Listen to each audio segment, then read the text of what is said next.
കാറിൻ്റെ മുകളിൽ കൂടെ ഇത് വീഴുന്നു, മരം ഒടിഞ്ഞു വീണു. ആരെങ്കിലും ചാവുകയാണെങ്കിൽ അവർ വരും. എന്തറിയിക്കാത്തതെന്ന് പറഞ്ഞു. മാത്രം വീണതാണ്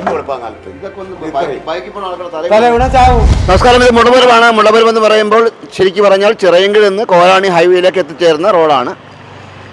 ധാരാളം സ്കൂൾ വാഹനങ്ങളും അല്ലാത്ത വാഹനങ്ങളും ഒക്കെ ബസ് സർവീസൊക്കെ ഉള്ള റൂട്ടാണ്. ഇവിടെ നിന്ന് ഒരു പ്രേക്ഷകൻ പറഞ്ഞനുസരിച്ചാണ് ഞങ്ങൾ എത്തിയത്. കാരണം ഇവിടെ അപകട ഭീഷണിയായി ഏതാനും മരങ്ങൾ നിൽപ്പുണ്ട്. മരങ്ങളെന്ന് പറഞ്ഞാൽ ഓരോ അരമണിക്കൂറിൽ ഓരോ കൊമ്പ് വെച്ച് ഇങ്ങനെ വീണുകൊണ്ടിരിക്കുകയാണ് റോഡിലേക്ക്. ഇവർ പലയിടത്തും പരാതി പറഞ്ഞു, പഞ്ചായത്തിൽ പറഞ്ഞു, മെമ്പറോട് പറഞ്ഞു, ഒന്നും നടക്കുന്നില്ല. അങ്ങനെ തുടർന്നാണ് ഇവർ ഞങ്ങളെ വിളിച്ചു വരുത്തിയത്. പഞ്ചായത്തിലൊക്കെ പരാതി കൊടുത്തിരുന്നു. അവർ പറഞ്ഞു PWD ആയിട്ട് ബന്ധപ്പെട്ട് അവർ ചെയ്തു തരാമെന്ന് പറഞ്ഞു, മുറിച്ച് തരാമെന്ന് പറഞ്ഞു. 2-3 ദിവസത്തിനാവും ചെയ്തു തരാമെന്ന് പറഞ്ഞു. പക്ഷേ ഇതുവരെ പ്രതികരണങ്ങളൊന്നും ഉണ്ടായിട്ടില്ല. ഉണ്ടായിട്ടുണ്ട്. പിന്നെ 1-2 വണ്ടി ഒരു പുറത്ത് വീടുണ്ട്. അങ്ങനെയൊക്കെ കാറിൻ്റെ മുകളിൽ കൂടെ ഇത് വീഴുന്നു, മരം ഒടിഞ്ഞു വീണു. എന്തെങ്കിലും അപകടം സംഭവിക്കുമ്പോഴേ ഒരു കാക്ക വന്ന് വീണാൽ തന്നെ ഒടിഞ്ഞു വീഴല്ലേ. ഭീകരമായിട്ടുള്ള അവസ്ഥയാണ്. കാരണം വെച്ചാൽ അത് നല്ല മഴ പെയ്യുമ്പോൾ PWD ആയിട്ട് ബന്ധപ്പെട്ടോ? PWD ആയിട്ടൊന്നും ബന്ധപ്പെട്ടില്ല, പഞ്ചായത്തിൽ അറിയിച്ചു. അവര് ഒന്നും മൈൻഡ് ചെയ്തിട്ടില്ല ഇതുവരെയ്ക്ക്.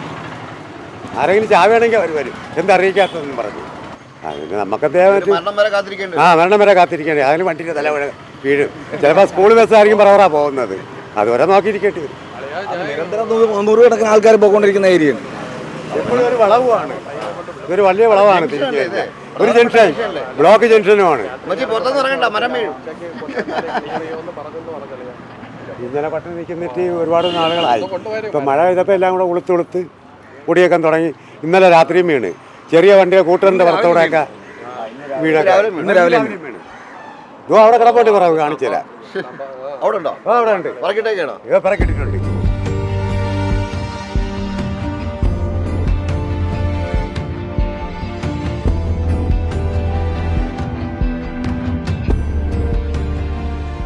മാത്രം വീണതാണ് തല വീണ ചാവും. ഈ മരത്തിൻ്റെ മുകളിലാണ് നിൽക്കുന്നത്. ഈ മരം മാത്രമല്ല, 1, 2, 3, 4, 5 അങ്ങനെ ഒരുപാട് മരങ്ങളുണ്ട്. എല്ലാം വിഷയമാണ്. ഞങ്ങളിപ്പോൾ കുറച്ചിപ്പോൾ കാണിച്ചല്ലോ. അത്രയും വലിയൊരു തളിക്കഷ്ണമൊക്കെ ബൈക്കിൽ പോകുന്ന ഒരാളുടെ പുറത്തേക്കാണ് വീഴുന്നതെങ്കിൽ ആ അവസ്ഥ നമുക്ക് ഊഹിക്കാൻ കഴിയാവുന്നേ ഉള്ളൂ.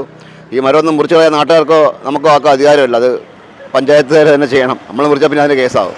അതാണ് വിഷയം. എന്തായാലും ഞാൻ ഈ ആറ്റിങ്ങൽ പ്രൈവറ്റ് ബസ് സ്റ്റാൻഡിലൊക്കെ 100 പ്രാവശ്യം പോയി പറഞ്ഞിട്ടുണ്ട് ഇവിടെ ഒരു മരണം നടക്കും, അത് ഇത്രയും തിരക്കുണ്ടെന്ന്. അതേപോലെ ഇവിടെ നിന്ന് ഞാൻ മരണം നടന്നു വന്നിട്ട് അതേപോലെ നമ്മൾ വീണ്ടും ഒരു മരണം കൂടി റിപ്പോർട്ട് ചെയ്യാൻ ഇങ്ങോട്ട് വരാൻ ഗതി ഉണ്ടാവാതിരിക്കട്ടെ എന്ന് പ്രാർത്ഥിച്ചുകൊണ്ട് വിസ്മയൻസ് വേണ്ടി ക്യാമറാമാൻ അനീഷ് മംഗലാപുരത്തിനൊപ്പം ശ്രീ മാരാർ സൈനിങ് ഓഫ്.